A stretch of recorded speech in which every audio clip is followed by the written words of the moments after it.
Welcome to Talking Straight. I'm Suresh Kochattil. The hit job by Siddharth Varadarajan and The Wire is another example how anti-India forces have ganged up to defame the Modi government. One may think all this is happening in isolation. No, there is a well-networked, well-funded groups of various forms and sizes under different nomenclature that is working behind the scenes. As we saw in the evidence presented in the court against the accused in the Delhi riot, everything was organized down to the last detail. There are no lone rangers in this battle, and as we are made to believe, while terror groups operate in relative secrecy, their associated media houses are more open about their affiliation. From The Wire to The Scroll to The Quint to The Caravan to the NDTV, the Lutyens mafia always have the toolkit ready on any issue.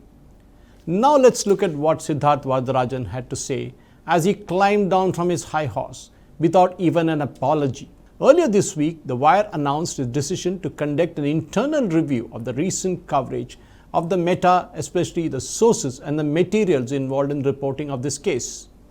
It is interesting that The Wire is now blaming the reporting team for the fake story, when the fact is that the founding editor Siddharth Varadarajan was a co-author of some of the stories. That makes Siddharth the part of the reporting team, and he clearly cannot absolve himself of the blame. Siddharth claims that the investigation at Wire, which is an ongoing one, does not yet allow the online rag to take a conclusive view about the authenticity and the bona fides of the sources with whom a member of the reporting team says he has been in touch for over an extended period of time. However, certain discrepancies have emerged, he says, in the materials used. Let me translate that for you.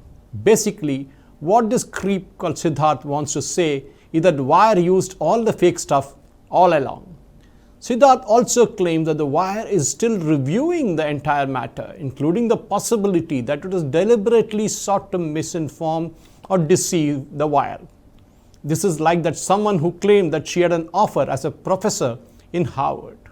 All of us remember that. Many times during the course of this back and forth slanging match, when it came to the allegation against Amit Malviya, Twitter IT demanded and reminded Siddharth that his staff was using fake sources and attributing claims to dubious electronic documents, which is a crime under the Information Technology Act in India. Siddharth at that point in time claimed that everything was clean and above board. There is also the talk of looking at the lapses in the editorial oversight at Wire, which Siddharth claims are also being reviewed, as was editorial roles, so that the fail-safe protocols are put in place ensuring that the accuracy of source-based reporting.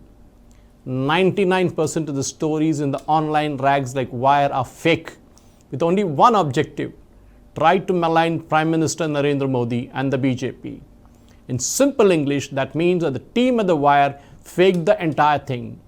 As is expected of Siddharth, he has now put the monkey on the shoulders of his lower rung staff and wants to give an impression of a holier-than-thou attitude.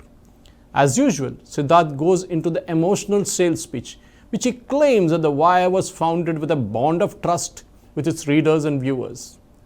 We intended, he says, to be true to our bond. Wonder what that bond is? The bond of cheating and fraud?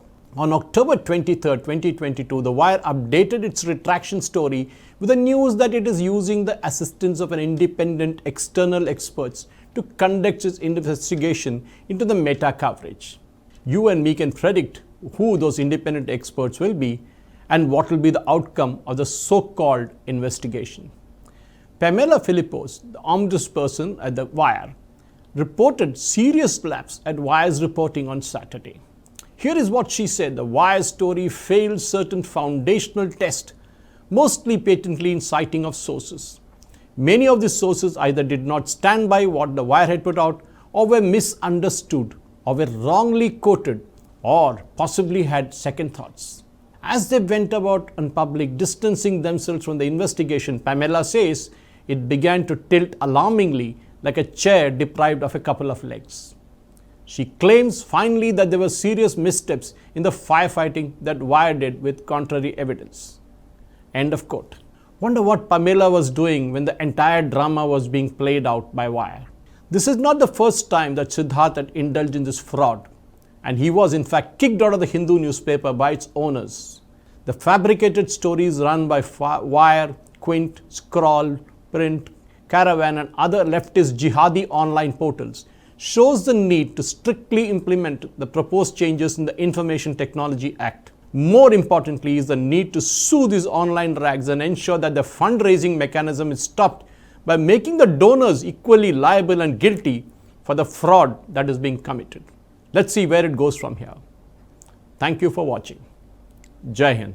Please subscribe to Nationalist Hub English channel for more interesting videos, and don't forget to like and share this video. Nationalist Hub, it's a news revolution.